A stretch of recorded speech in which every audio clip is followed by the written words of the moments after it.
Halo pemirsa podcast aktual, analisis krisis terkini, urgensi global.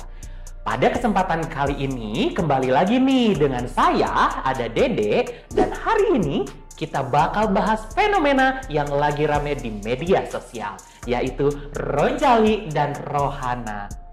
Kayaknya lucu ya, tapi siapa sangka di balik istilah itu ada gambaran tentang realita ekonomi kita pada hari ini.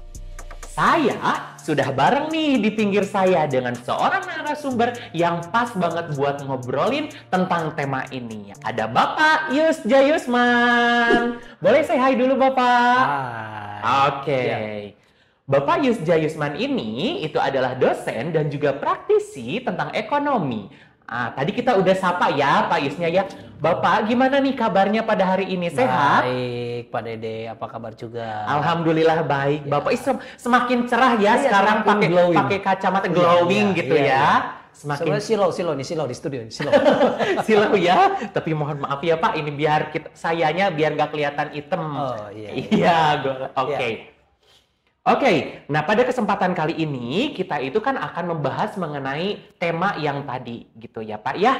Oke, nah langsung aja nih Pak, dari tema yang tadi, fenomena Rojali dan Rohana, itu sebenarnya apa sih Pak yang dimaksudkan dengan istilah Rojali dan Rohana? Ini kan bukan nama ya kan ya Pak ya? Iya, tentu ya. Jadi Rojali itu singkatan Pak Dede. Oh singkatan. Rojali itu rombongan jalan-jalan tapi nggak beli. Saya. Iya. Terjadi juga. Terjadi juga Bapak. Iya. Betul. Dan Rohana itu adalah rombongan hanya nanya, tapi nggak beli. Saya juga. Dan itu tidak hanya di mall ya, Iya. di warung-warung juga mungkin terjadi itu gitu. Begitu ya. Jadi kedua fenomena ini ya muncul dari media sosial sebenarnya ya, sebagai respon terhadap fenomena masyarakat yang sering datang ke mall gitu, atau pusat perbelanjaan yang ramai-ramai lah, sekompi gitu atau sekelas biasanya kalau anak kuliah itu, tapi nggak belanja gitu ya. Rojali ini ya biasanya cuman muter gitu, kayak apa, nggak ada kerjaan banget lah, muter-muter gitu ya, kayak gasing. Kemudian Rojali ini biasanya cuman ya window shopping aja, ya. Jadi atau nongki kalau zaman sekarang nongki, nongkrong ya, nongkrong dikit, Betul. ya gitu ya. Iya. Dan Rohana ini lebih suka cuman nanya-nanya doang, tapi nggak beli. Mak ini ada yang ukurannya gede nggak? Ini bahannya ada yang ini nggak? Ada yang tulisannya yang begini nggak? Jadi ditanya yang nggak ada sebenarnya. Jadi spek-spek yang mustahil dan mustahil ditanyain. Tapi yang pertama dilihat memang dia langsung dulu lihat harganya. Iya. Ya biasanya begitu nggak? Betul.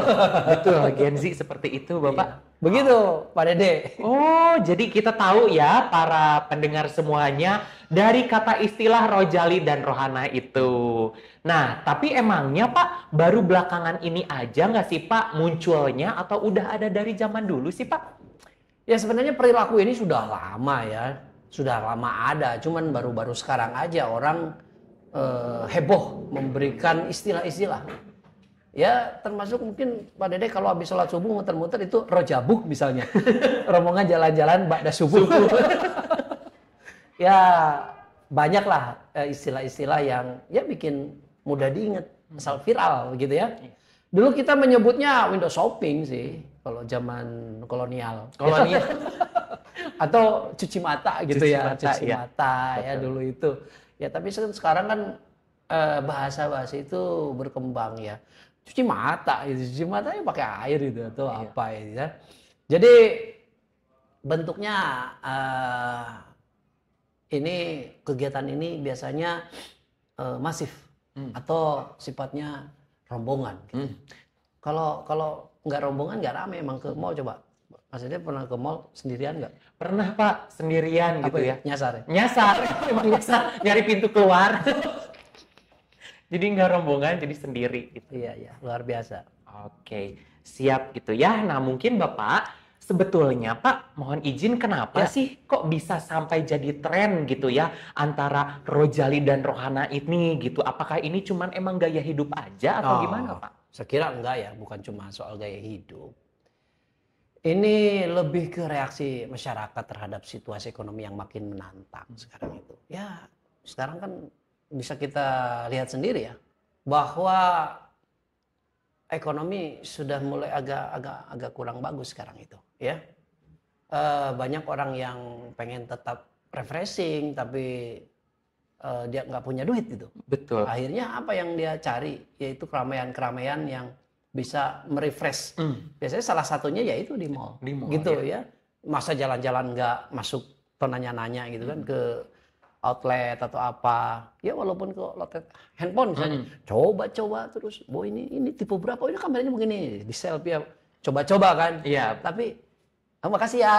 Nggak dulu pas disamperin sama customer service-nya. Jadi mall itu sebenarnya bisa dijadikan tempat hiburan. Ya, sekarang alih fungsi, jadi tempat hiburan itu, mall, bukan tempat belanja sekarang itu. Mungkin nanti kalau jadi kepikiran sekarang, bagaimana kalau nanti di mall itu diganti saja untuk banyak tempat-tempat untuk hiburan aja, tapi nggak perlu beli gitu. Itu apa konsepnya? Kira-kira seperti apa ya? Karena dengan banyak orang sebenarnya itu sudah menjadi satu value. Bisa nonton promo aja udah bagus gitu, ya. Ambil data dari situ mungkin ya bisa jadi alih fungsi nanti. Begitu. Betul. Aduh, banyak sekali gitu ya ide dan juga pemikiran dari narasumber kita hari ini gitu ya. Nah, Bapak, untuk selanjutnya kalau misalkan kita lihat nih Pak dari sisi sosiologi, ini tuh semacam bentuk pelarian gak sih Pak atau gimana ya? Menurut Bapak? Ya, bisa dibilang begitulah, ya. Bahwa ini adalah bentuk kompensasi psikologis. Bahwa kita tahu banyak orang yang stres karena ekonomi sekarang itu ya. Tapi Anda tahu juga kan, Mas Ade tahu, mall itu kan adem. Betul. Ya, betul. Kecuali dimatiin AC-nya. Ya, adem kan, kemana-mana adem. Kemudian kalau zaman saya itu namanya ya buat cuci mata. Kalau sekarang Rojali dan Rohana gitu ya. Bersih, toiletnya juga wangi gitu ya. Dan banyak promo-promo makanan misalnya. Pak Dede disamperin, Pak dicoba dulu minuman atau makanan apa. Oh iya, makasih ya habis makannya itu gitu kan. Biasanya itu fenomena itu terjadi. Jadi ya jalan-jalan ke mall bisa jadi bentuk healing lah. Healing murah. Healing murah. Gitu ya. Oke, siap Bapak. Healing murah gitu ya Pak. Healing murah gitu. Oke. Pak, dari sisi ekonomi sebetulnya sih apa sih Pak maknanya fenomena rohana dan rojali ini gitu untuk pelaku usaha? Mungkin kita tahu bahwa Bapak juga ya selain tadi pengajar dan juga pengamat ekonomi, Bapak juga mempunyai beberapa usaha gitu. Ya. Nah, kalau misalkan dari sudut pandang pelaku usaha gimana sih Pak menurut Bapak? Ya, ini menjadi sebuah alarm atau peringatan ya bahwa meskipun traffic tinggi tapi tidak terkonversi terjadi pembelian atau konversi pembelian itu rendah. Ya buat pemilik toko atau mall ya, atau pemilik penjual ya gitu.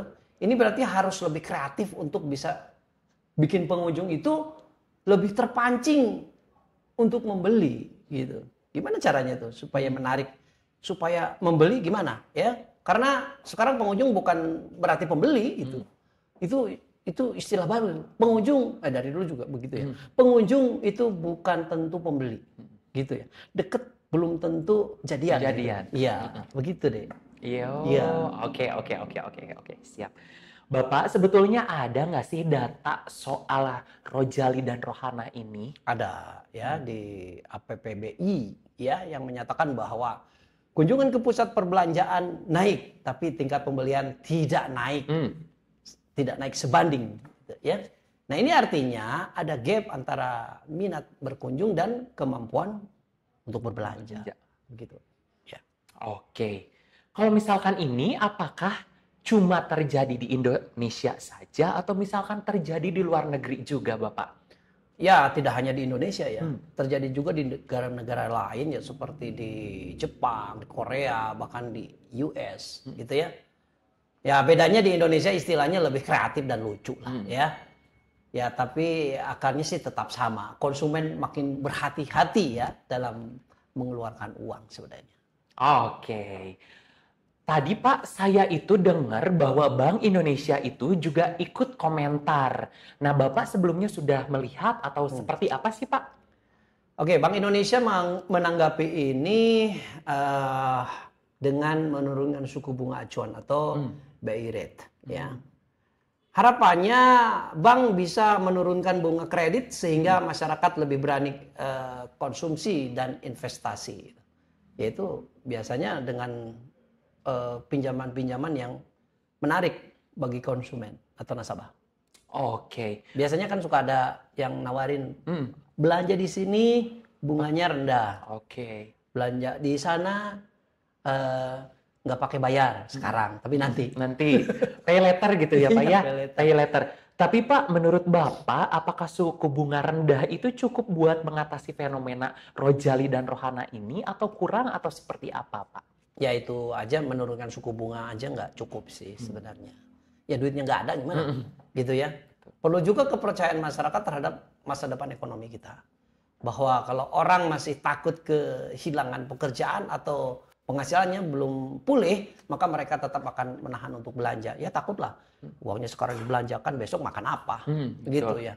Mau belanja apalagi yang belanja-belanjanya yang dengan harga yang tinggi. Ini kan cukup berhati-hatilah konsumen sekarang itu dengan kondisi ekonomi sekarang. Betul. Jadi ini juga soal mood ekonomi ya Pak ya? Iya, betul.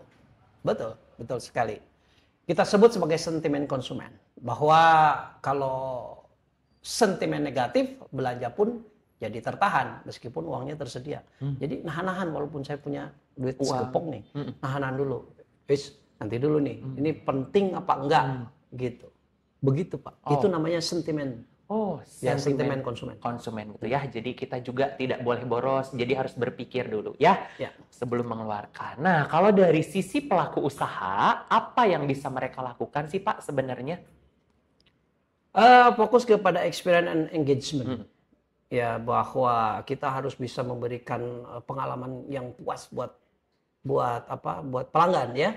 Engagement itu artinya terlibat dalam satu fenomena atau suatu transaksi ya. Ya misalnya kita coba buat promo bundling. Promo bundling itu misalnya gini. Kalau beli 1 10.000. Kalau beli ini sama ini, kalau 2 gitu ya. Roti sama apa gitu, sama minuman cuma 15.000, harusnya 20.000. Itu contoh promo bundling ya. Kemudian ada flash sale yang dadakan. Ayo hanya 30 menit suka ada kan? Ada. Atau kalau di marketplace kan juga suka ada. Hanya dari jam sekian sampai jam sekian, harganya 50%. Setelah itu kembali kepada normal. Nah itu udah flash sale. Itu contoh-contoh aja lah ya sebagai untuk menarik minat pembeli gitu ya. Kemudian sistem loyalty point. Kalau ada yang beli maka dapat cashback atau bagian gitu ya, loyalty. Kemudian pengalaman belanja yang nyaman ya. Bagaimana orang itu belanja itu nyaman kok masuk ke sini. Adem, disambut dengan ramah, kadang-kadang diberikan souvenir atau apa gitu ya. Itu kreatif para pengusaha dan penjual ya. Dan yang terakhir contohnya adalah penawaran khusus di akhir pekan. Atau misalnya sekarang menghadapi Dirgahayu Republik Indonesia, misalnya promo kemerdekaan misalnya gitu. Ya banyaklah cara-cara yang lain. Oke. Dari penjelasan Bapak tadi, sebetulnya apakah ini juga bisa Pak menjadi peluang bisnis lain? Misalkan F&B dan yang lainnya gitu Pak? Jelas ya, sering kali ya para kaum Rojali dan Rohana ini ujung-ujungnya sih beli minimum kekinian atau makan murah. Ya yang murah-murah lah. Atau nyoba sekali, habis itu Terpikir deh, mahal. Gue cuma sekali datang sini, suka gitu nggak? Suka, pernah gitu. Pak, pernah. Ya minimal dia buat ngupload ke media sosial gitu. Waduh, pernah belanja di sini nih, pernah makan di sini, padahal yang bayarin temennya, gitu ya. Jadi pelaku F&B ini bisa memanfaatkan itu sebenarnya ya. Ya, tetapi harus kreatif dan beradaptasi. Oke, siap Pak. Dari tadi tentang saya ada pertanyaan gitu dan Bapaknya tadi menjawab. Yang terakhir Pak, apa sih pesan ini yang Bapak bisa sampaikan kepada pendengar atau kepada konsumen-konsumen di luar sana Bapak? Oke. Ya mungkin semuanya pernah melakukan. Tapi gini ya, boleh kita itu jadi kaum rojali dan rohana itu. Tapi asal tetap menjaga kesopanan dan tidak mengganggu gitu. Ya misalnya jangan bikin penjual menjadi ekstra kerja ya. Kalau memang tidak mau niat beli ya jangan gitu ya. Dan kalau punya rezeki lebih ya jangan ragu-ragu untuk support UMKM lah ya. Kita beli walaupun ya bagian yang murah-murahnya gitu ya. Jadi jangan bertindak tidak beretika terhadap siapapun, termasuk mereka menjadi yang pelayan di toko atau penjual itu kan dia sudah mempunyai harapan, nah ini beli. Enggak ya, kalau kita jadi pembeli juga penjual ada rasa kecewa sedikit. Tapi memang itu resiko. Oh, oke. Wah, obrolan hari ini sangat seru banget ya para pendengar atau para pemirsa yang nonton video ini atau podcast aktual pada kesempatan kali ini.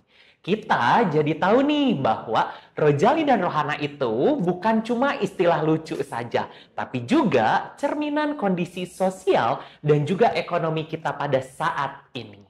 Terima kasih banyak Bapak Yusja Yusman gitu ya, sudah mampir ke podcast aktual kami. Semoga Bapaknya sehat terus ya, biar terus mampir-mampir di podcast kami dan sharing-sharing yang lainnya ya. Sama-sama Pak Dede ya, senang sekali saya ngobrol di podcast ini. Iya, alhamdulillah Bapak ya. Nah, oke teman-teman, sampai di sini dulu ya untuk episode podcast aktual kali ini gitu. Jangan lupa follow dan juga share ya kalau kamu atau kalian suka konten seperti ini. Sampai jumpa di episode selanjutnya. Tetap semangat, tetap hemat dan juga tetap jangan lupa untuk menabung.